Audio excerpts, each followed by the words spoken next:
This is a hailstone that I got out of the storm. It's actually melted some. You can hopefully see it's really bumpy. Has weird protrusions even after it's been in my freezer all night. So I decided to cut one in half to show you a little more about what hail is like inside. So you can see there's these rings. This is one hailstone that I cut in half. But I cut it in half with a bread knife. If you get a really big hailstone, cut it in half with a bread knife, just serrated knife.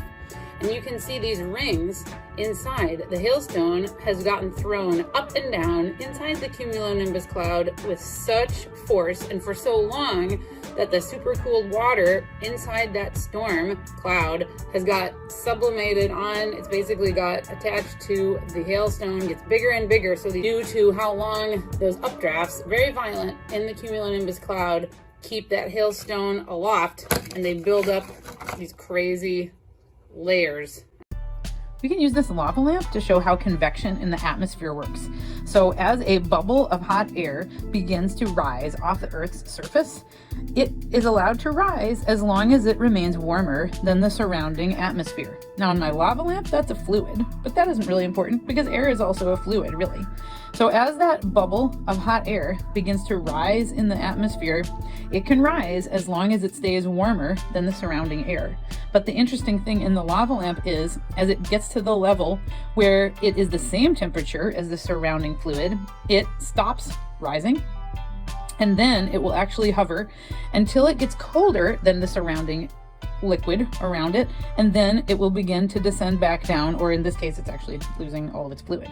So this simple lava lamp can show us how the convection process works. Now, if this process is allowed to continue unchecked and there's enough moisture and instability, that can lead to thunderstorm activity. This is the easiest way to get your METAR or your TAF. So just text to 358-782 the letter M space the airport code, and then it will send you a METAR.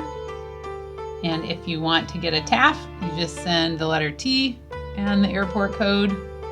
And if you're really lazy and you want to practice getting stuff pre-translated for you, just add the letters PT for plain text at the end.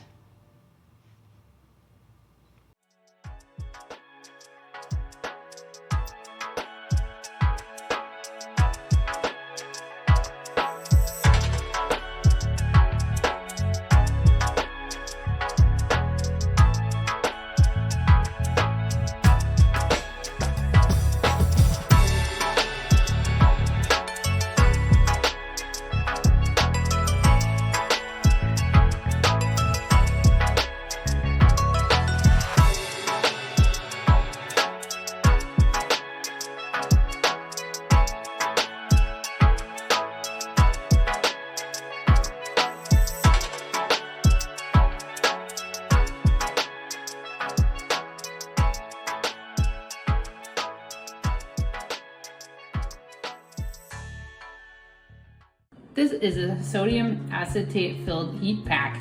You can see right now it's about 78 degrees, but it is stable at liquid. In this liquid format, it's super cooled and it's super saturated because this stuff actually freezes at about 130 degrees Fahrenheit. Now, if I click this disc in here to start the freezing process, hopefully you can see it, it's freezing. And the temperature is going up really quickly on this heat pack. That's because it's releasing latent heat that was stored in this supercooled solution, and now the temperature has already climbed up to over 103 degrees. That supercooled solution goes back to its freezing temperature of about 130 degrees, and to reset this thing, I have to boil it. Now, in the atmosphere, water vapor converting to liquid also releases latent heat, and that drives thunderstorm development in the atmosphere. You see some strange winds like this right here. That direction makes no sense because this should be the direction, this should be the speed, and this should be my temp.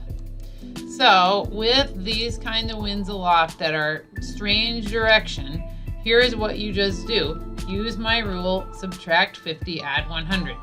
So for this one, we subtract 50 from the direction, so 77 minus 50. That gives me 27, so 270 degrees. And then I have my speed, 0, 1. That is where we add 100. So 0, 1 plus 100. And that means that the speed is estimated to be 101. That's the forecast. There's 4 ingredients that make up a cloud, and those are moisture, lifting action, cooling, and then there's a 4th ingredient. Here's a demonstration.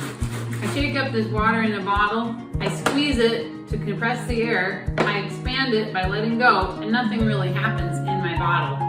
But if I add the 4th ingredient, condensation nuclei, then we can actually see a cloud form in the bottle. I light a match and dump it in my bottle, and it extinguishes. Put the cap back on. And now let's shake it up.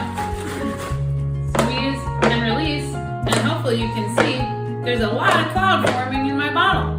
That's because I added the 4th ingredient, condensation nuclei. That could be aerosol particles in the air, sea salt, sea spray type thing, or just volcanic ash, or anything in the air. And that's how you can make a cloud in a bottle.